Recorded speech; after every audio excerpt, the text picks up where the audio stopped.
As the summer months march onwards to autumn, there is trouble in the Empire. In the last month and a half, since a group of heroes brought low an insidious Skaven plot, things have occurred. Ostland and Talipland engage in open war. Though after so much time spent posturing, the almost equal forces are unable to take much ground from the other. The Nordland revolts continue, even though they were slowed for a time, calls being made for the province to have its independence from Middenheim. Meanwhile, Averland has broken out into full civil war, the families of Leitdorf and Alptram once again vying for power, and troops have begun marching from the city of Nuln to the borders of Sundland. To make matters even worse, the tensions between the Ulricans and the Sigmarites have continued to boil away. Ill treatment of Sigmarites in Middenland leads to ill treatment of Ulricans in the Reichland. Pilgrims of Sigmar burn villages on the borders, and riots begin in the city of Middenheim. In response to this madness, the Grand Theogist, Yori XV, calls for an emergency meeting with the recent head of the Ulrican faith, Ulrich Emil Valgier, at the Shining Rock, a site holy to both faiths. Sadly, an attack from a sect of the Sons of Ulrich known as the Bearers of the Blood ruins this moment. Even though the attack is thwarted, and both religious heads unharmed, accusations fly from both sides. And so, a more extreme solution is decided upon to placate both religions and attempt to cool down the bad relations between Altdorf and Middenheim. A royal marriage unifying the houses by wedding Baroness Katrina Todbringer to the current heir apparent of the Emperor, Crown Prince Wolfgang Holswig Aubenhauer. Despite some initial hesitation, Graf Boris does agree with the Emperor, and so a grand wedding is planned with much haste, and the Todbringers make their way to the city of Altdorf, as do several other important guests who attend such an important wedding. This is what brings our heroes to Altdorf, having all been invited as part of the wedding party of the Todbringers. They all get a front seat to what happens next. Another attack! Another disaster, this time during the Great Wedding Parade, just a day before the wedding itself. An assassination attempt is made on the Baroness herself, this time it seems from Nordlander separatists. Thankfully, again the attack does not go as planned, and while injured, the Baroness is at least alive. But tensions flare up again, and blame is cast on both sides. Dozens cry out for justice, for explanations, and for the Emperor himself to directly address all ongoing issues. Finally, the Emperor speaks, and summons all elector counts present for an emergency conclave at the palace. Will this be enough to bring back order to the Empire? Or is this merely a prelude to a full-blown, empire-wide civil war? This is Red Moon Role-Playing. The Imperial Palace of Altdorf is an extremely impressive structure. It makes the Midden Palace of Middenheim look like a small country house. It is a colossal structure encompassing several important inner buildings dedicated to the various comings and goings of the city of Altdorf itself, as well as, of course, the actual home of the Emperor and his current family. A magnificent structure with towers upon towers and flags upon flags spiraling upwards to the sky. There are several towers and buildings that said no one even enters anymore. There's simply nothing up there, or if there is, it's not considered important, and the guards only do a very quick sweep to make sure there are no intruders, and then no one else goes there, disturbing the dust. There are even rumours that there are several parts of the palace that have been long bricked up or built over by previous emperors building upon previous emperors' works, and that there are dozens of secret chambers and secret parts that no one has set foot in for hundreds of years. Luckily for our brave heroes, they are in a nice public area, a very public area. The Volkshale. The Volkshalle is the great meeting room, where the Emperor greets his elector counts, and great matters of state are discussed before all. Although, of course, they're not actually in there. They're in the wings, waiting with all the entourages. The Volkshalle itself is an octagonal room, with the Emperor seated in the middle, with a lovely little throne that spins around thanks to the dwarves, to them see all the elector counts as they stand at their little podiums and make their cases. But you are in the arches, where there are plenty of comfortable seats and cushions, and food on offer, kitchens, serving staff, all that.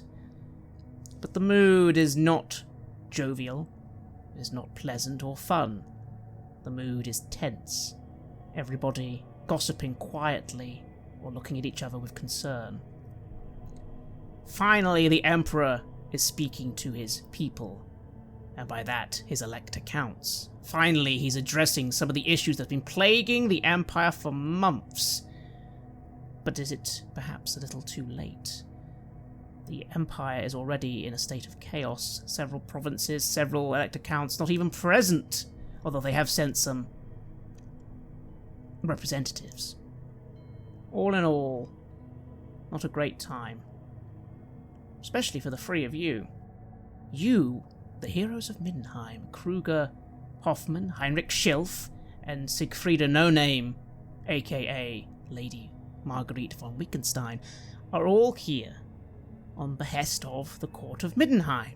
You have all made yourself a name in that court, and whether that name will continue to be favoured in the future is unknown. Right now, it's still something, and that's at least why you're all here. Although, of course, you all may have your own reasons for wishing to be here, whether they are personal or related to your ambitions and where you want to go. After all, two of you are technically part of the official employ of the House Todbringer.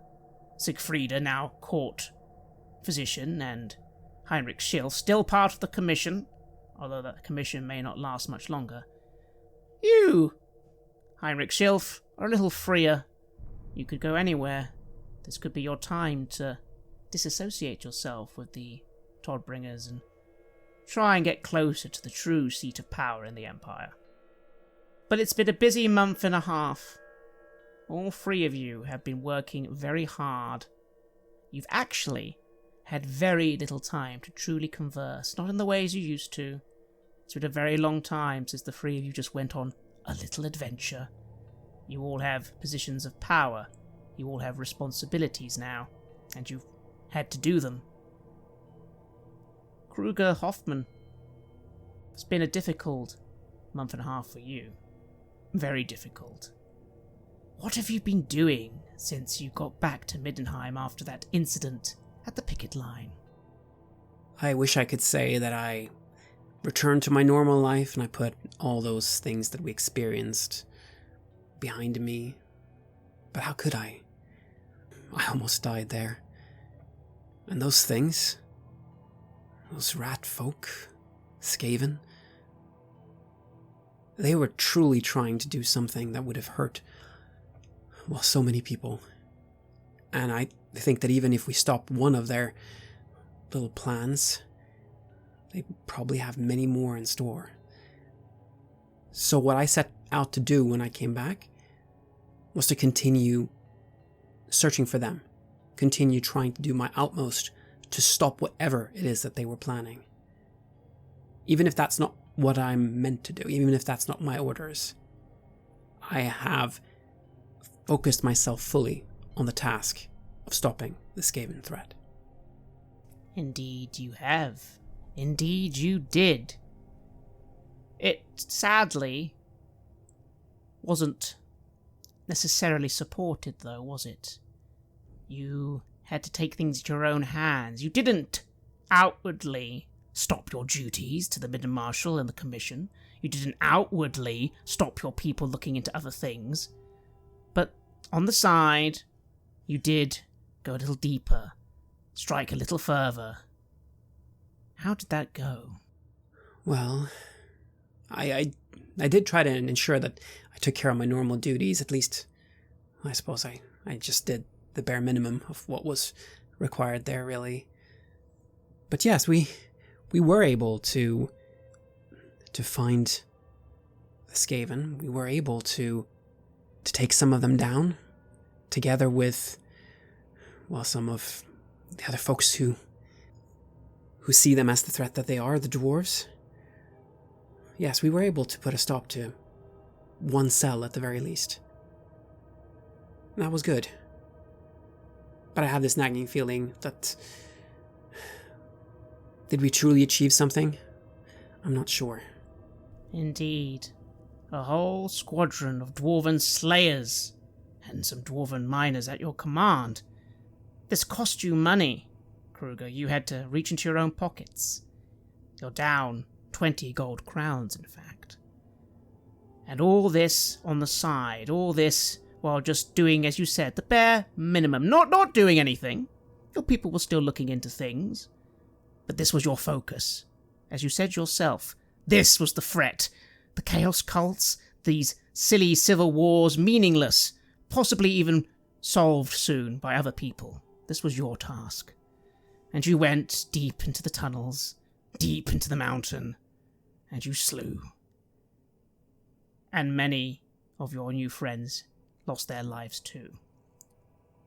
And you yourself have been scarred, given a permanent wound.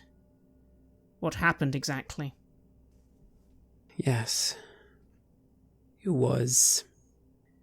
As we were making our way out of those tunnels, there was an explosion. I hurt my hand, my arm, quite badly. It was possible to repair the damage. At least, well, the stuff that... At least what is seen outwardly. But on the inside, my nerves, well, whatever it is, it keeps me awake at night. Or it kept me awake at night. I found ways to deal with that.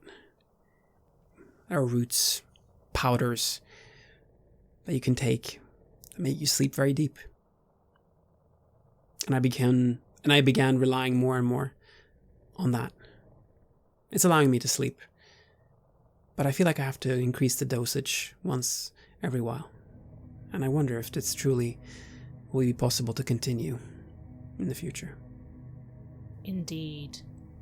There were so many things in those tunnels deep under the earth. More things than just rat people you'd heard. And now you've seen. The horrors. The dangers. You barely made it out alive.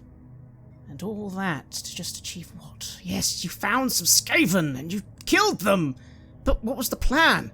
Where was the next move? You don't know.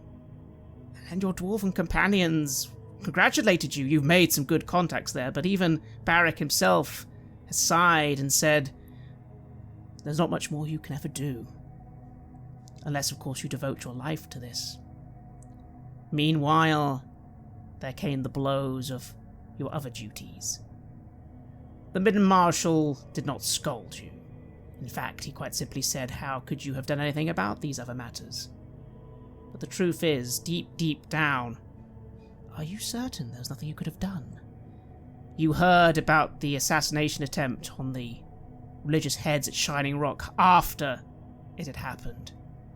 You saw in the Great Wedding Parade the assassination attempt on the Princess Katerina Todbringer. You had no idea. So many things happening that you had no idea. You didn't have time. You didn't have time. How are you feeling about these recent events? Could it have been different if you just dropped those Skaven, focused on these threats you thought were not important, and yet they're breaking the Empire apart? Yes. That is true.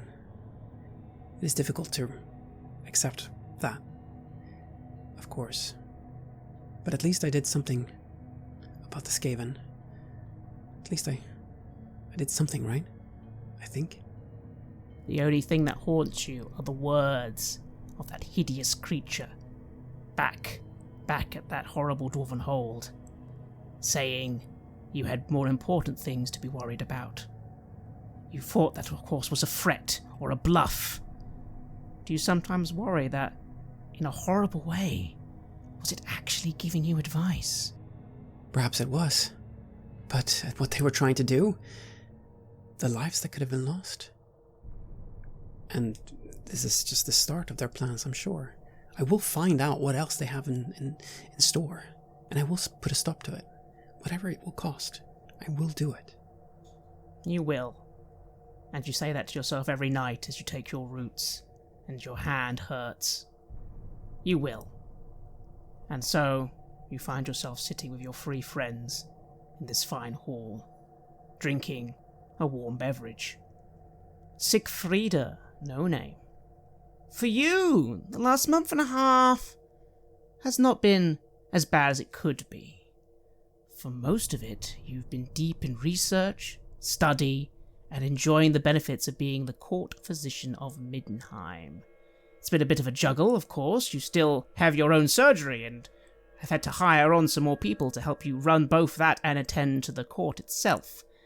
But it has got you some friends in the court, and some prestige, which almost eclipses the dark rumours about you. And yet, you've had some of your own choices to make. What have you been getting up to over the last month and a half? Oh, my major focus has been on, well, in my role as royal physician, I have been trying to treat the Graf's son as well as I can. Obviously, he is stricken with many ailments, some of which still defy diagnosis. But he has been a wonderful subject to test all kinds of pioneering medicines and surgeries on. Not in any kind of immoral or deviant way. That's never been my intention. It's always been with the view that one of these treatments is going to allow him to recover. And you know something? We made progress.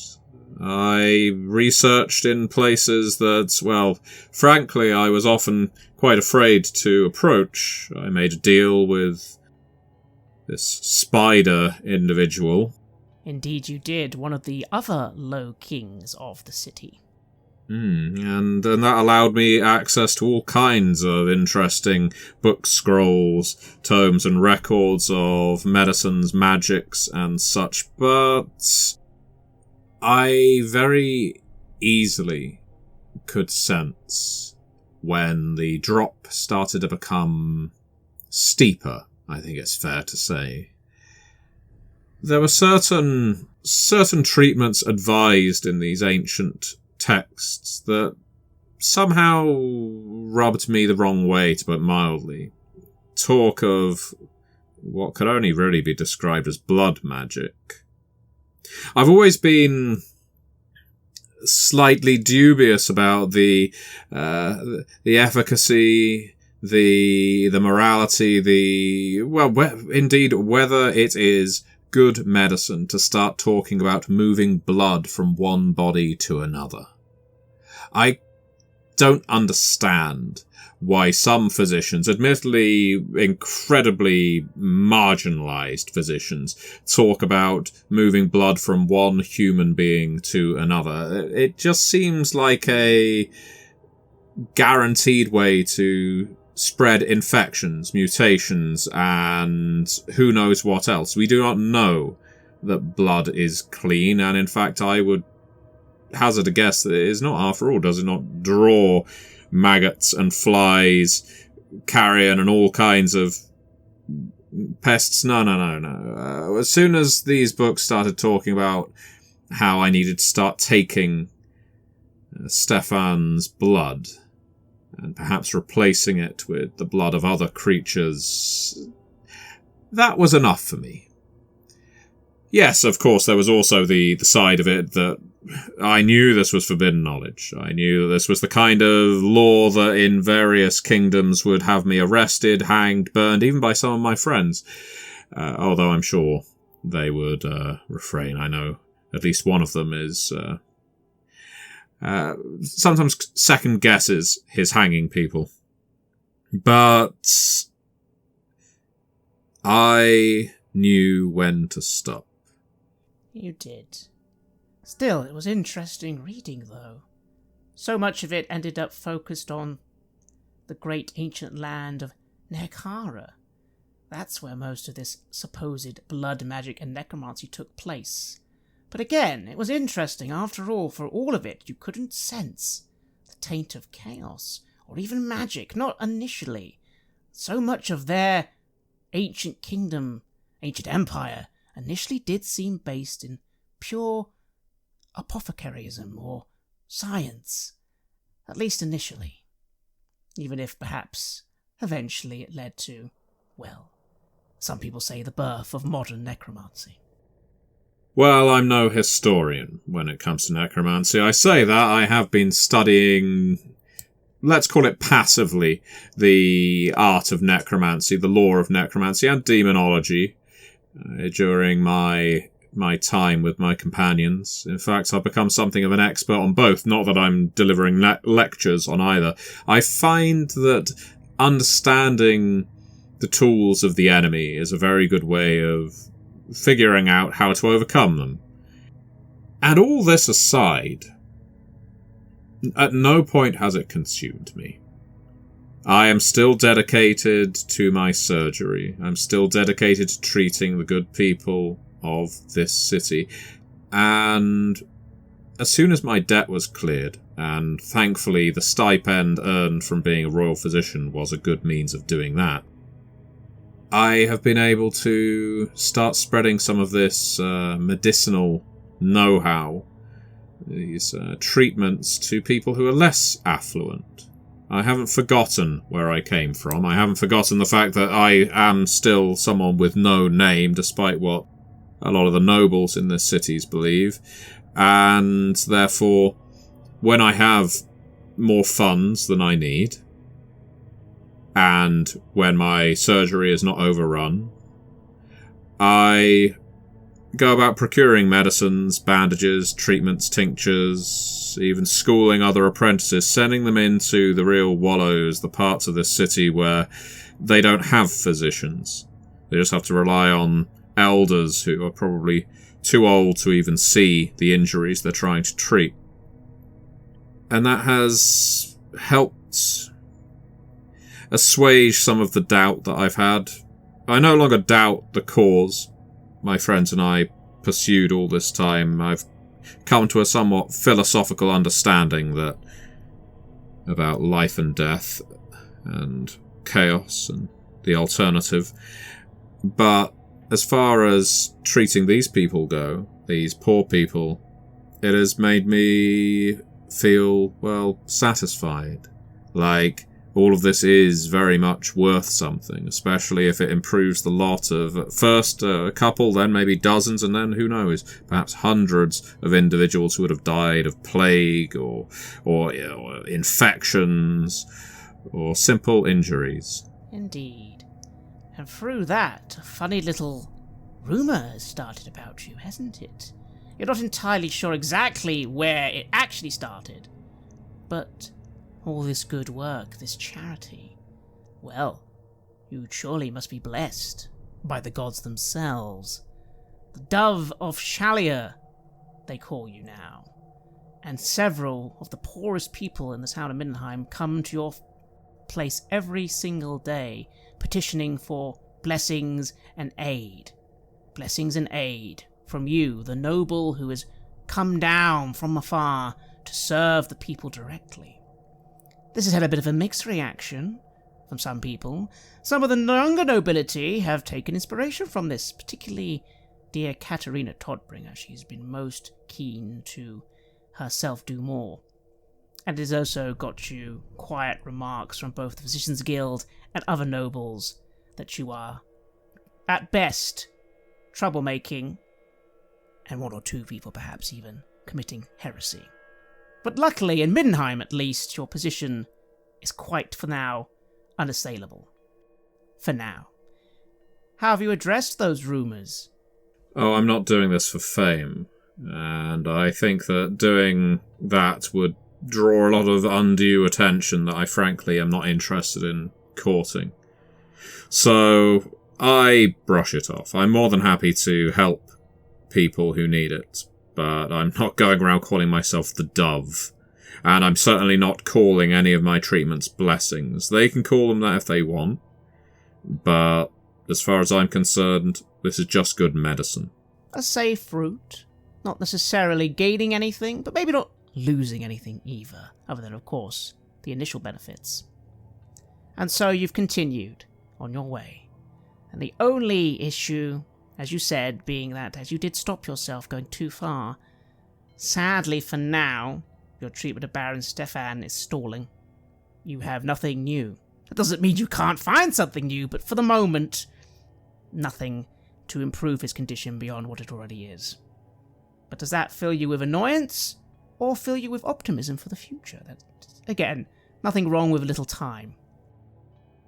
As much as I would love a miracle breakthrough with Stefan, I know that... No, you know what? Sometimes I sit there in my surgery and I think to myself that there are some illnesses that cannot be cured, some chaos in the world that cannot be nipped in the bud, and so on. But then I open another book, or I send my mind elsewhere, and I think of some of the miracles that have been performed either in this surgery or I've seen played witness to. And it gives me a sense of purpose. Yes, I am helping the poor. Yes, I am serving in the royal household. And yes, my companions and I have fought against chaos. And to a degree, all of those things have been achieved, even though some of them are ongoing. Stefan is a reason to keep pioneering, keep testing, keep searching for new methods, and knowing when to cut certain methods off. Realise, no, this method is maybe going to make him worse, or me worse. And what is the point in having a doctor, or indeed a royal physician, who has been corrupted by taking the wrong path? So, I have not been beaten down by this. I will find a way to make that man whole. You will. And even though, again, especially when you were reading some of those books, there were always those whispers behind you of your name. You know those are just your mind hallucinating because you're tired. They're easy to ignore. And all talk of elixirs of life that the great Nagash himself was supposed to have made. Well, good for them. You do not need that. No, most certainly not. And so, you came to Altdorf with your friends and this entourage. But of course, there was another reason you came, not just because of this formal invite, but you also got a little letter from none other than your dear old friend, Elvira Kleinstein, your sponsor, the one who started the journey for you, who made it all possible. She, of course, in the letter is deeply apologetic for showing a lack of respect. You immediately know what she's talking about. She must think that you were undercover, pretending just to be a peasant girl, when actually you are a lady of noble standing. But keen and happy to see you're doing so well so soon. She's amazed you've got so far so quickly. You sense no sarcasm in those words. And that if you ever get a chance to come down to Altdorf, she deeply would love your opinion on something very, very important.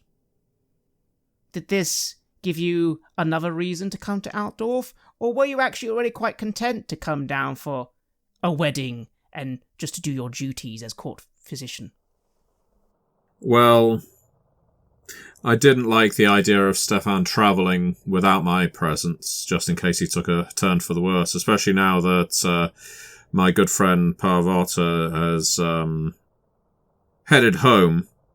But an invitation from a friend, so to speak, is of course very interesting. I do wonder what it is she wants to see me for, because our relationship is only so deep.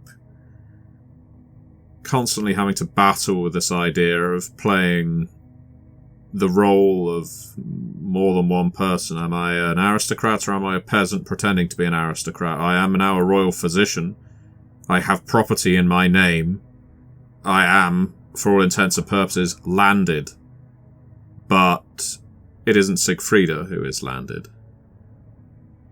So few people actually will know who Siegfrieda is or was at this point. A lot of them will be dead by now.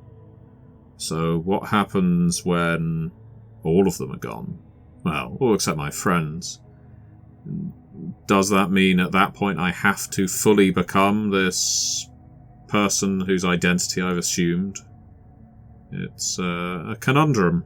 It certainly is. Still, here you are.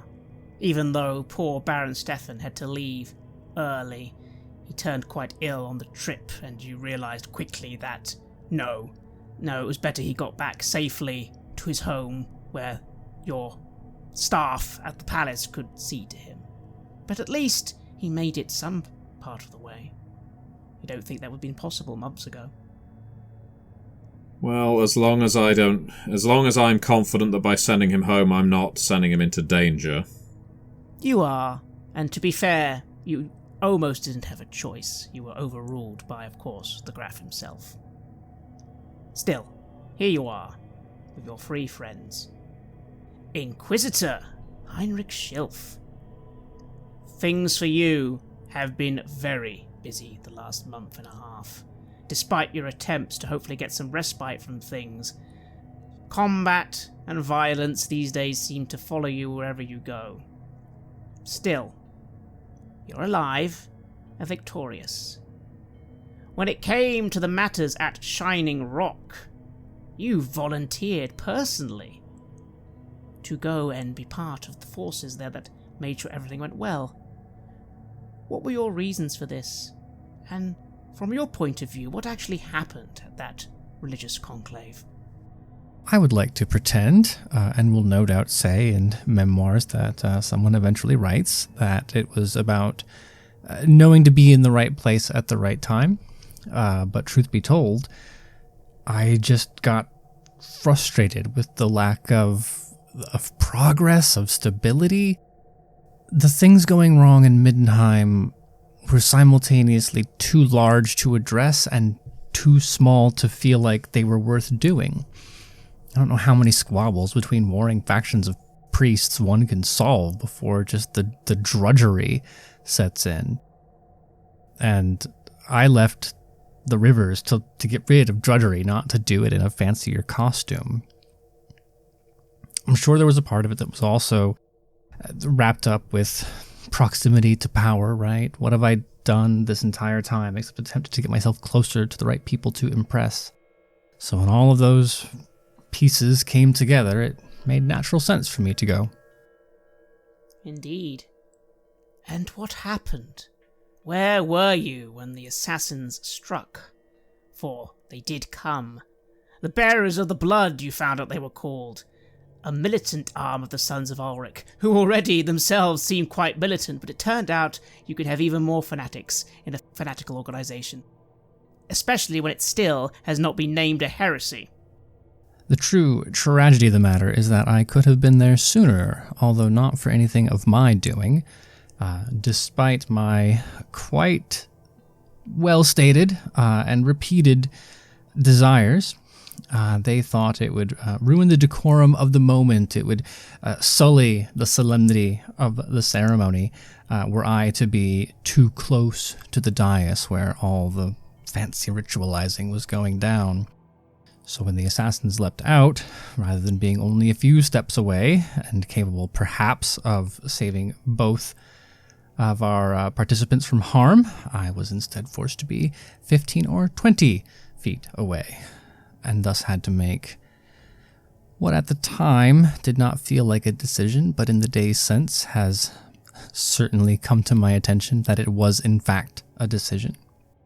Suffice it to say that fanatics in any number are no match for a skilled swordsman, right? When you are in the heat of battle, it's no good to lose your head. And thankfully, the High Capitulator has a modicum of martial prowess, of course, given his background and in his station. But wounds were nevertheless received. And I'm just going to put this out for anyone thinking of getting in the inquisitorial or bodyguard business. It is not a good mark on your resume when the people you are charged to protect are injured, no matter how well the circumstances go otherwise. Indeed. And so you were able to ensure the safety of the Grand Theologist. Although, perhaps you lost a few points with the Ulricans.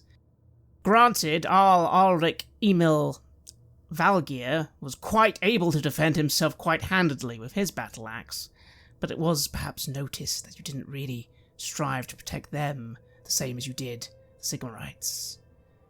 And then perhaps later that made the consequences of your actions harder to bear as well. For while you were indeed responsible for a great deal of helping matters at that conclave, the conclave still failed, both sides angrily blaming the other for what occurred. And back in the city of Middenheim, the riots grew violent. People died. You weren't there to stop it. How could you have been? And in the crossfire, your two dear interrogators suffered greatly. Poor Bertha, badly injured.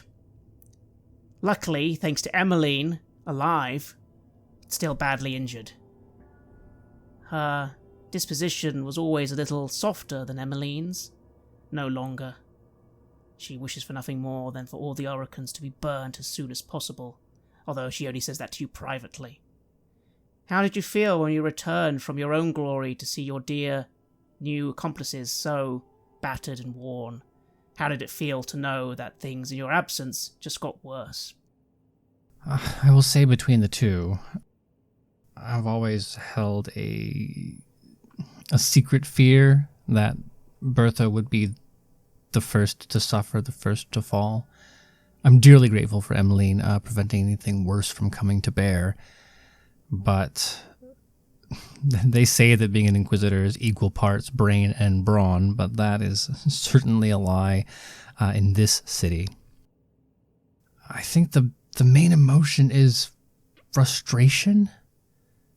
That for all our efforts to find a common ground, at least around not harming one another, what possible good can come from loss of life?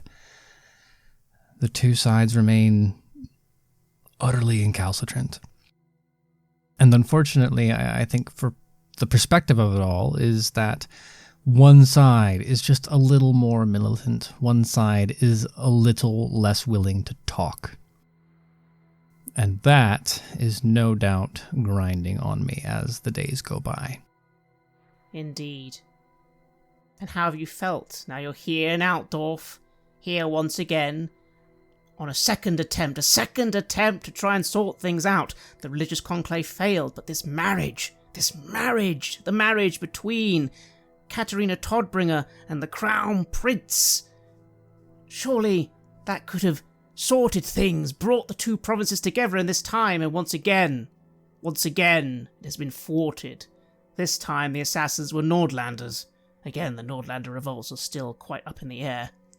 Thanks to the work of dear Siegfrieda, Katerina will recover from her twisted ankle and broken arm, but it's still thrown things into quite a state you find yourself sitting in this room today wondering on. How are you feeling? Is it time to distance yourself from what's going on in Middenheim? Distance yourself from these allies you've made and focus more on your future. You're now in Altdorf after all. You could make some requests, speak to some people, maybe get yourself exchanged. You and your interrogators and finally be here in Altdorf, where things truly get done.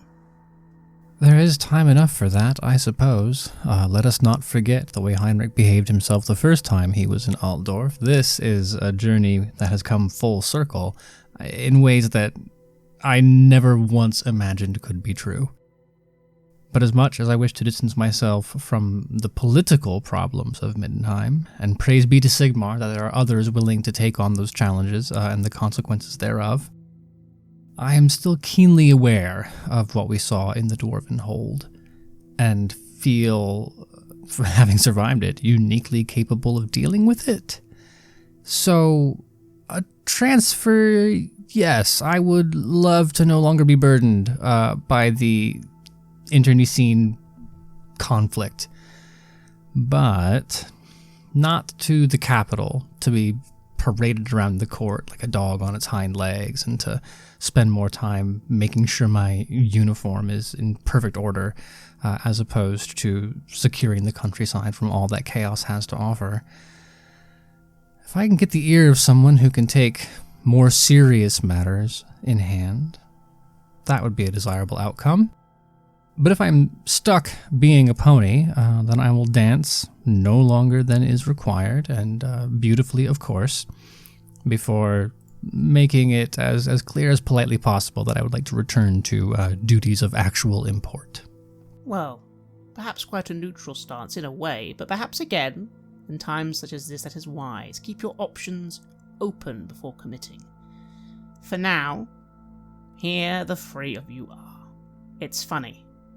Despite everything, and including the fact that it took you, as you remember, a week or so by coach to get down here, in the first place to Altdorf, the three of you have not really had any time at all to actually speak.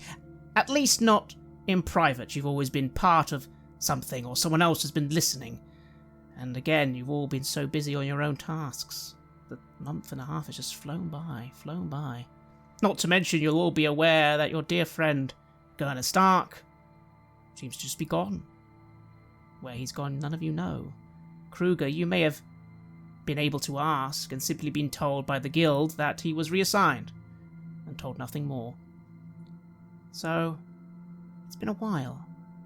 And yet now here you are, seated in a small booth, with some drinks and servants serving you.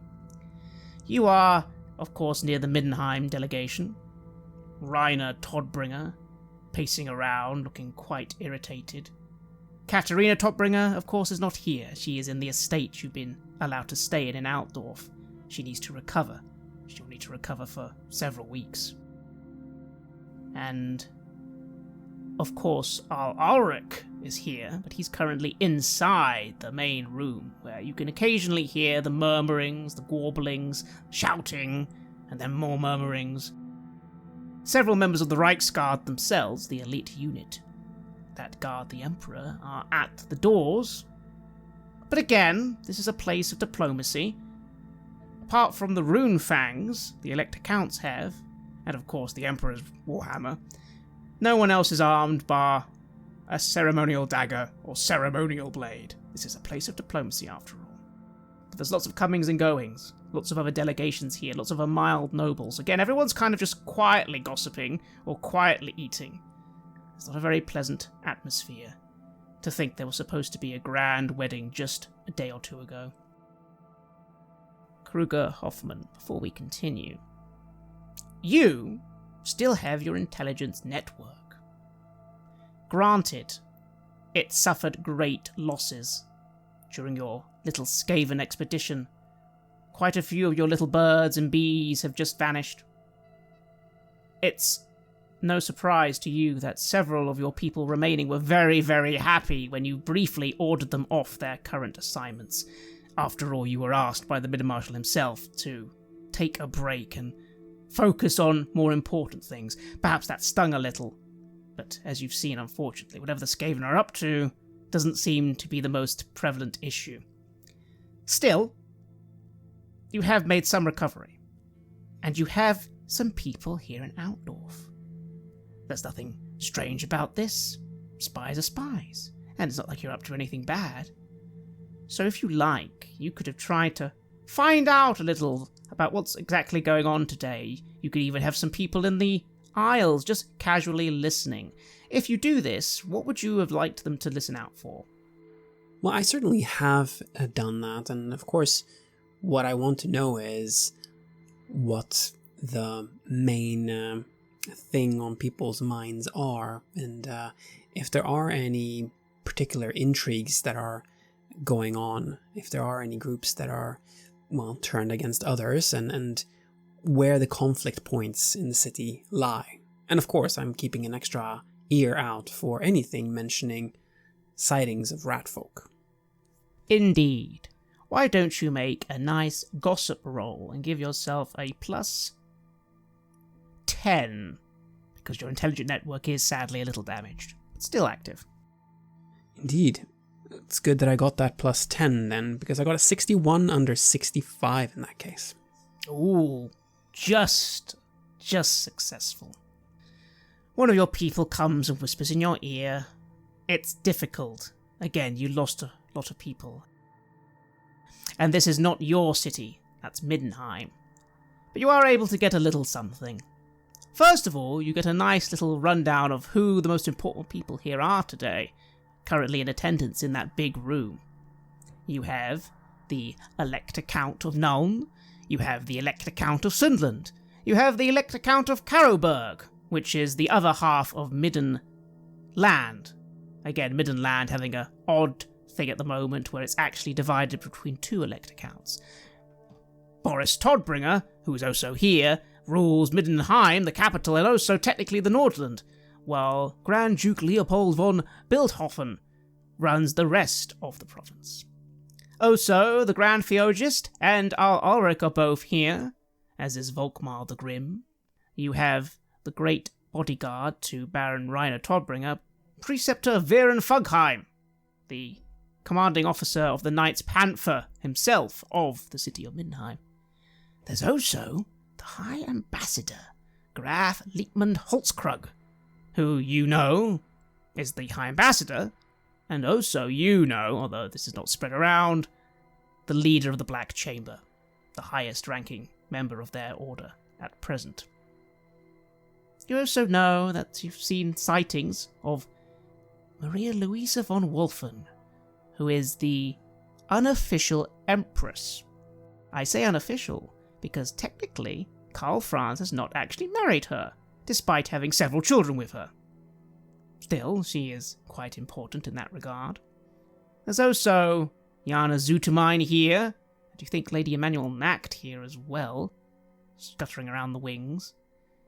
Jana Zutermine being another Black Hand member, the head of the Spionweber. And strangest of all, you swear you've seen a familiar face yourself. Quintus Fassbinder, that scholar. You have no idea why he's here, although, again, one of your people says he seems quite excited about something. Finally, there's the High Patriarch of the colleges, Firus Gorman, who, again, it's a bit strange he's here, but apparently he was invited by the Emperor himself. All in all, a lot of important people. You, of course, wanted to know a bit more about what's going on. Quite simple. What are people concerned about? Is there going to be war between Middenheim and Altdorf? Is there going to be war between Sundland and Nuln? Because apparently there are troop movements. What's going to happen between Ostland and Talipland? What on earth is going on in Averland, which apparently has its own revolt happening? Is Bretonia going to attack soon? That seems to be something that only the High Ambassador's concerned about, but something he has got support for. And is the Emperor going to stop all this? Or is the wedding failure now going to be another sign that soon full civil war will break out between every province? Granted, that seems still a little unlikely, but only a little. Only a little, Kruger. As of Ratmen, absolutely nothing.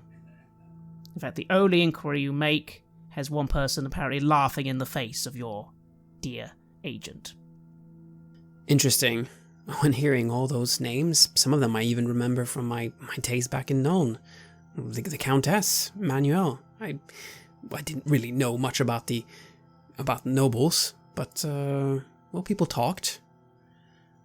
They're all gathered here. And I'll share, of course, these findings with Heinrich and with Sigfrida, and say the names of all the important people that are here. And then I'll say, so it seems like everyone's worried about civil war, about Altdorf going to war with Middenheim, about Ostland, about Nuln, about, well, it's all falling to pieces, it seems. Have you noticed any of this in your dealings with, well, the people that you are around? Have I ever? And you can hear all the exhaustion of the last several months in those 3 words. It seems like you have. Anything in particular? You could go on and on about everything wrong with the Sigmarite and Ulrican dispute. Villages burned, Sigmarites burning Ulrican villages, Ulricans attacking Sigmarite businesses. All getting worse and worse, Heinrich. And I present this by way of pulling a small scroll case from a satchel at my side, and then just letting it roll down the length of my torso, essentially a 3 or 4 foot long just litany of various crimes and disturbances and disputes. That's quite the list. Do you have something like that, Siegfrieda? I can't say that I do, quite honestly. My mind has been so focused. I take a drink, have a think. It's been very much focused on my surgery, on treating people, and honestly, not to say that I dismiss these concerns at all, because I'm sure they are valid. The concerns like these are always valid, but this is what people do. They worry about wars to come. They hear about armies arming themselves, practicing in fields, and they believe doom is on the horizon, and perhaps it is. And I hate to think it might be nihilistic to say that there is very little we can do about it, but I'm not sure that there's much we can proactively do about it, if that makes sense. If our respective employers, guilds, if there is a call to arms, they know where we are, don't they? We are, after all, or at least were, their heroes. I would be happy to assist.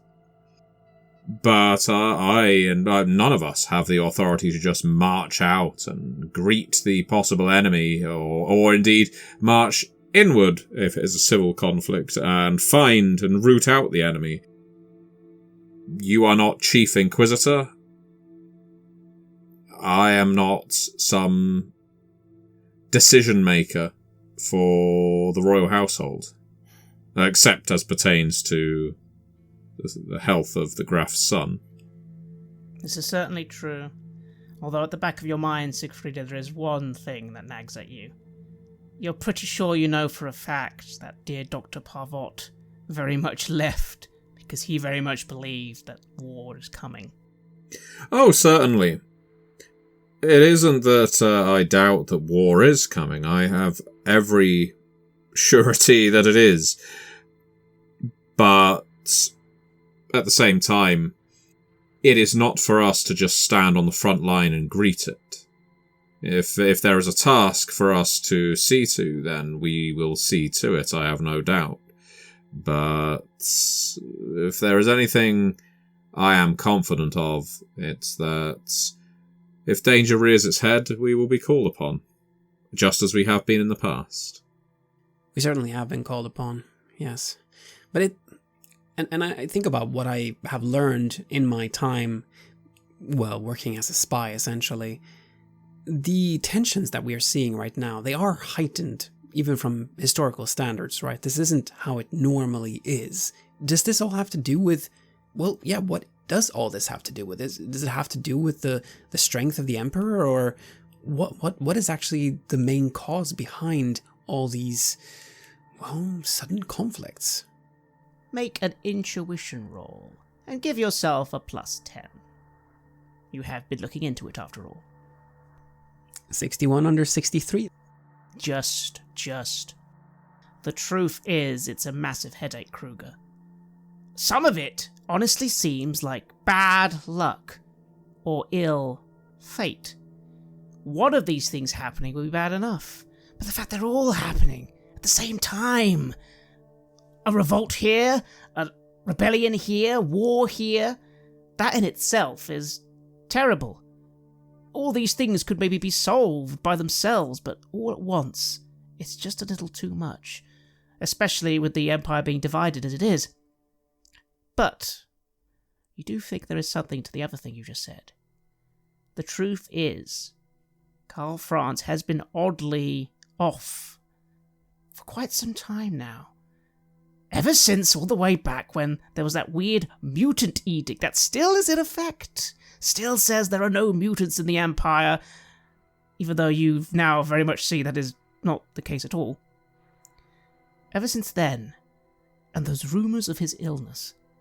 There's the rumours. Rumours, of course, that turned out not to be true, of course, or, well, maybe they were true, but only for a time, because, again, you've seen the Emperor, and, again, you know the Emperor is here today. He's right in the other room, finally addressing things.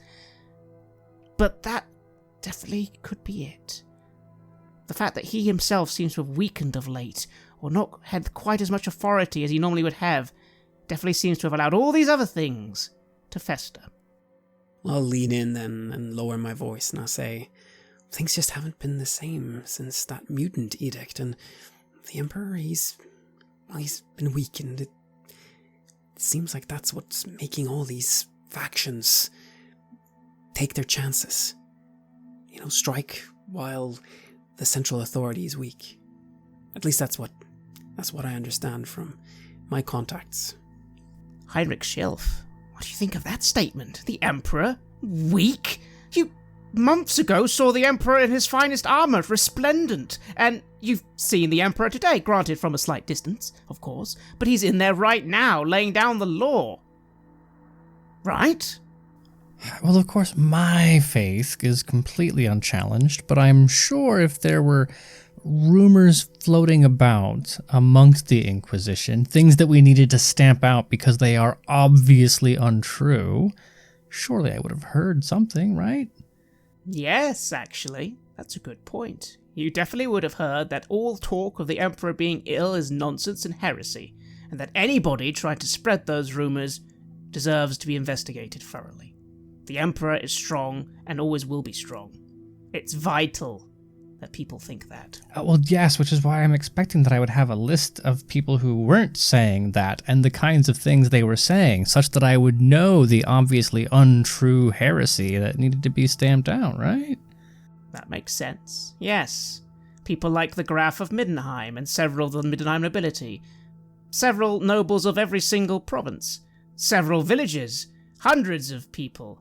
Thousands of people have been spreading these rumors. Well, is that the kind of thing that a gossipy Heinrich would be able to find? Then yes, make a gossip roll. A 27 under 50. There's a terrible voice in the back of your head on that success, Heinrich. There's two reasons something like this can spread so well. A deep, concentrated effort from malevolent forces, or because it's the truth. Well, only one of those things makes sense to Heinrich. So as Kruger makes this suggestion into the room, I will approach it thus. Yes, I've heard plenty of ill-founded rumors to the effect, but for such a narrative to take hold across the Empire, independently here and there on every village along every route, that suggests to me that there's at least a nefarious force who desires it to be known, which in many ways can be just as damaging as the truth. I nod thoughtfully at that. If nothing else, it's certainly alarming that both your type and my type are in agreement of the stories they tell. I suppose the only good thing is that there isn't any obvious threat from our rat friends. At least not here. Unless there's something Siegfrieda has yet to tell us. Mostly kidding, as I say that. Again, Siegfrieda, you still struggle to believe what your friends have told you. You believe them, of course, but it's still a struggle. You didn't see any of these things they saw. Yes, you saw obviously the things at the picket line, but the other stuff they spoke of almost seems completely made up if it wasn't for the fact that you know they're telling the truth. And you definitely have heard nothing on the contrary since. I stare at Heinrich for a while. One of those sort of half-closed, lidded stares. No, I can't say there has been an outbreak of rat folk in the city. Not even in the slums, where I have been occasionally treating people. Mutations like that do not seem to be frequent or consistent, and I have no doubt that you encountered what you encountered. I have seen many horrific things as well. But it is possible that whatever is going on now is not that. You have to admit, Kruger, even with your dedicated crusade, you had to go all the way into the deepest depths of the Undercity to even find one small little, what was it, a supply post. And that took you almost everything. Before that, there was not a single trace. Maybe, if we are so concerned, if we feel like this, we're bordering a new precipice, as you say, Kruger, maybe things are less certain than they have felt before, or more unstable, if you will. We are on good terms with the hierarchy of this city. Maybe we take our concerns to them. We have friends in high places. If we have this information, even if it is just a hunch, well, it sounds to me like the two of you have picked up far more than just, let's say, instinctive paranoia. Then, if your respective bureaucracies aren't dealing with it, we need to go to people who will. Yes, that might not be a bad idea, actually. Although we just have to make sure that whatever case we present is strong and solid enough. A lot of people are going to want to close their eyes to this. Yes. And then, of course, Kruger, deep at the very back of your mind, there is one other thing. Again, you've put it away, far away. Like you said, the Skaven are everything. But, well, there was that strange affair with a cult. Although, again, you dealt with them and they're done, right? You finished them, didn't you? And that being from the dreams who, again, well, maybe that was just a dream. Yeah. I keep thinking back to what happened before all that, before those rat folk. When we were dealing with the Purple Hand and all those people I ended up hanging.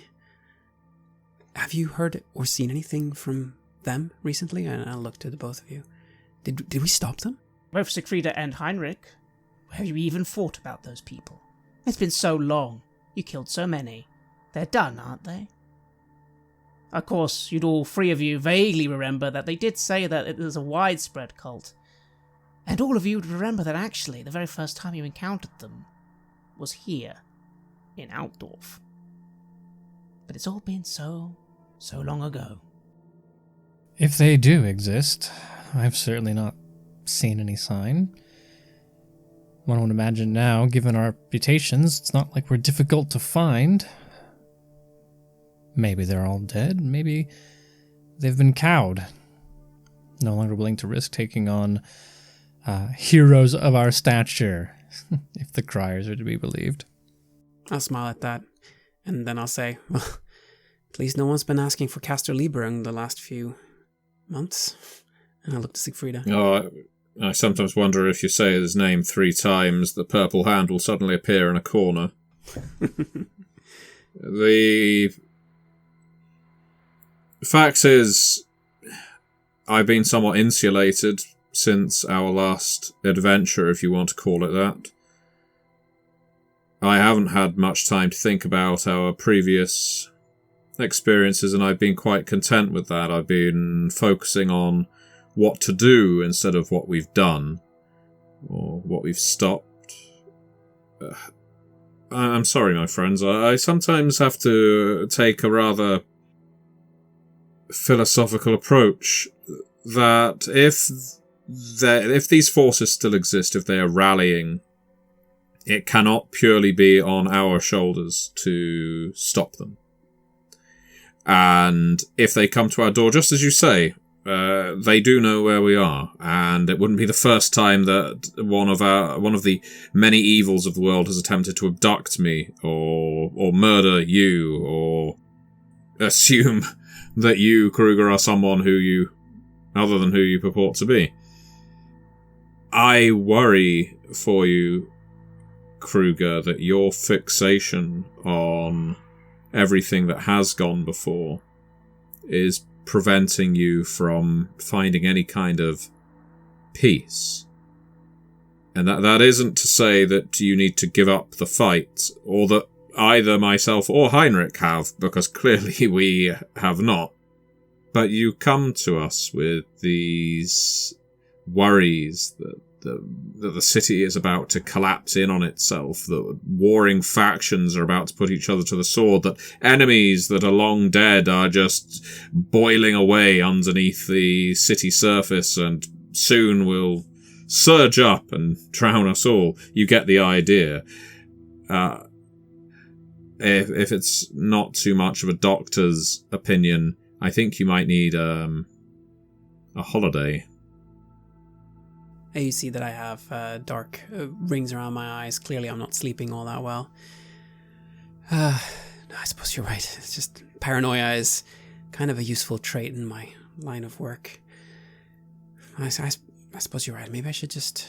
Maybe I should relax a little bit. Maybe I should take a holiday. Go back to Nuln. See some friends or something. One thing is certain to both Heinrich and Siegfrieda. Kruger is different now. He's changed. Not in a maybe dramatic way, but he seems so much more burdened. You almost find it hard to remember there was a time where he just seemed to be a happy-go-lucky man of the world out to just earn some money. No, there is something on him now. But then again, is it there on all of you? Without prying too deeply, is that something an intuition roll could reveal to me without having to broach it out loud? Yes, please make an intuition roll. You might get something else. No, that's a 53, but I feel desirous enough to spend a point of fortune on it. I don't want to ask you outright, that's rude, and you might also lie to me. 35 under 49, much better. One thing that struck you just now, Heinrich, is when he started talking about the Skaven.